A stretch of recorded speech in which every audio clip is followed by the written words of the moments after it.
So we'll see. It'll be more practice. The other item, and actually, what you're going to see later, like in a little bit here, I think I'm gonna finish my Infinity Edge. I may turn my last glove into a Zeal, which I'm like, well, that seems good. I can run a little faster, catch people again, sort of keep up with this sort of ganky build, plus more crit, obviously. Zeal's just a really good item for the money, really, really strong, assuming the stats are good for you. But yeah, then at some point I'm like, well, I kind of want to experiment with different stuff, so I end up selling a bunch of, I think maybe 2 Avarice Blades to pay for my Infinity Edge because I didn't have quite enough to finish it. Wow, big team fight there. So I dropped my nuke. Looks like Ezreal threw his nuke there too. We got a couple of kills. I actually got a kill too. Hey, hey. Warwick was my kill from the ult. We're going to get E here for sure. That was a pretty good team fight for our team, I think. We may have lost 2, killed 3. Alright, so not quite as one-sided as I thought it was, plus our guys are low. Executioner Snarling is actually probably a really good item for this character as well, assuming they've got any healing. But and they did have a Nidalee, but I wasn't too concerned with it. Yeah, the problem is here, I don't have an empty slot to buy the next item for my Infinity Edge. So I think that was an error, and so I was forced to, I have all this money, and I would like to keep building towards my Infinity Edge, but I can't right now. Should I save it? Should I spend it? I decided to spend it on Zeal. Again, I think Zeal is a great item, but in hindsight, I think the best item choices I could have made here is gone just 3 Avarice Blades plus boots, and then started working on the Infinity Edge. That way I would have 2 slots. I could get my BF Sword plus either the Pickaxe or the Cloak of Agility, and then, you know, save up for the last one. Maybe 2 Avarice Blades, and then you've got enough inventory slots. 2 Avarice Blades plus your boots, you have 3 empty slots, which gives you enough space for all 3 components of your Infinity. Oh, who is he shooting at? I don't even know if I... Yeah, I guess I'm hesitant there because I'm worried that he's firing at someone close by. Yeah, so that gives you enough inventory room for all 3 of your components, because I don't remember how much Infinity Edge costs to complete the recipe, but as I recall, it's a non-negligible amount of gold. So there's some situations where you might have enough to buy all the components, but not have enough to actually finish it. So, yeah, I don't know. Take some experimentation, I suppose. Yeah, and I think I started talking about this, and then I got sidetracked by something. But at some point, yeah, I sell the Avarice Blades to finish my Infinity Edge, but I also start working on a Stark's Fervor, which is not something I see in a lot of builds for Gangplank. And I'm not 100% sure why. I guess because he's kind of a carry, and you just want to start, you know, you want to make sure he does as much damage as possible, and hopefully someone else gets the item.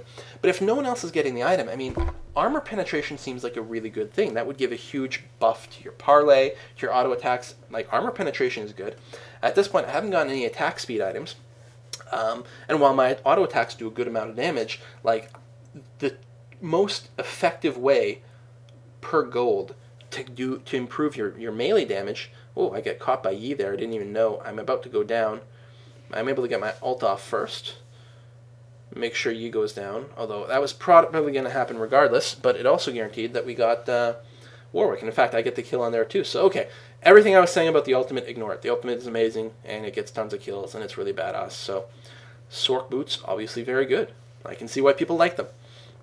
Yeah, at this point I'm saying, wow, Gangplank is easy. Even though I've died... You know, again, he's doing really, really quite strong. Yeah, here's where I'm doing the math. I need an extra 500. I sell 1 Avarice Blade. It's not quite enough to finish. I mean, I can buy another component. But yeah, I decide, okay, sell another Avarice Blade, and let's go.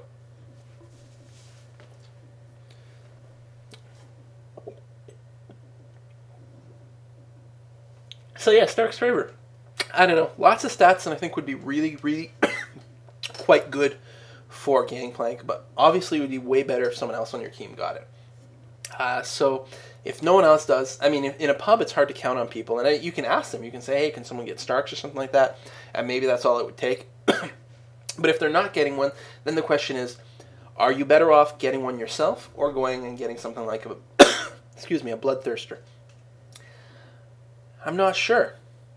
I mean, I guess the question is, for the gold cost, which one is going to actually improve your damage more? It's possible that Starks would improve your damage more than a Bloodthirster. Now, it doesn't improve your parlay as much, although it does give you a little armor penetration. Excuse me.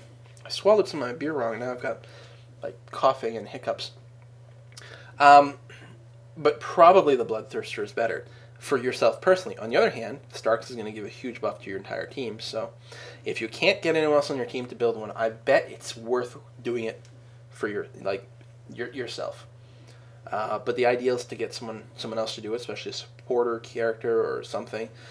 I don't know who on our team would have been nice to head it. Nidalee, Shaco. I mean, they're all carriers, really, and they're all going to do damage. Actually, Shaco would be good, because then he would get to do the double aura stuff.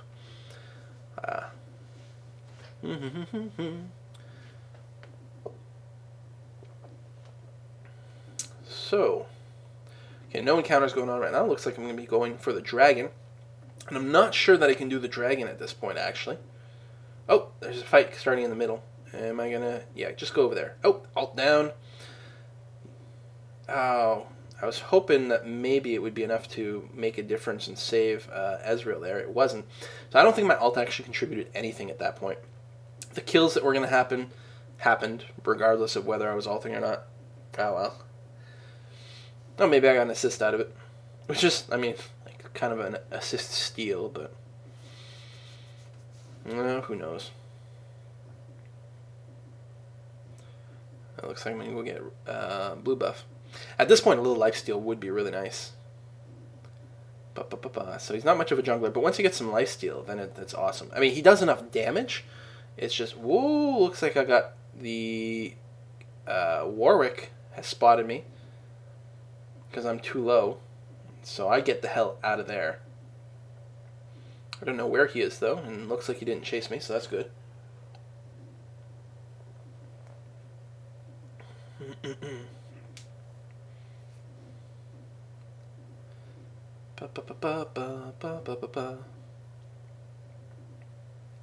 One thing you can do with the average blades is improve them into the Yumumu's Ghost Blade.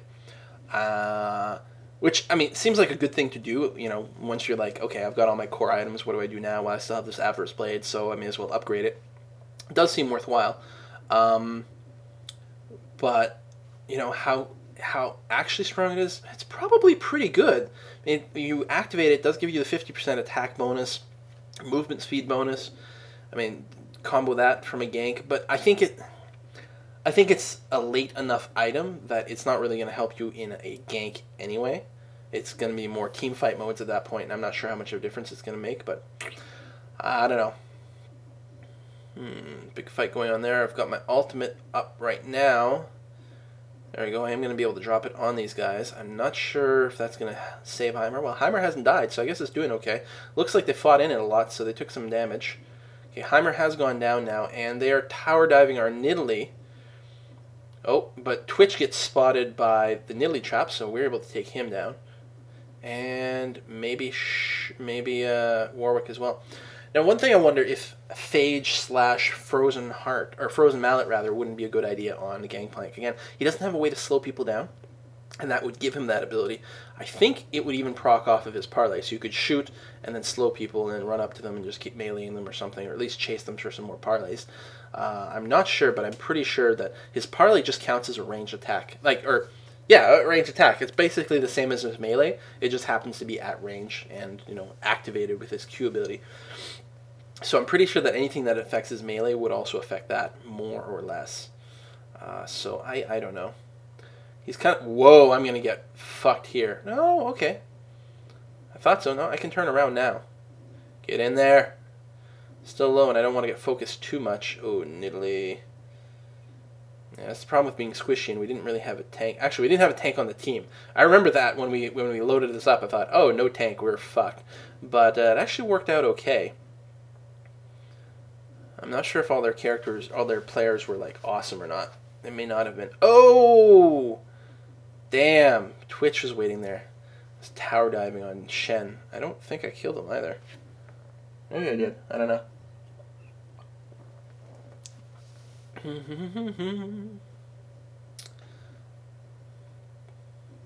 Nope, Shen did not die. Well, that sucked. Fucking Twitch. Oh, Ezreal's got to be careful there. Good thing Warwick's ult was down.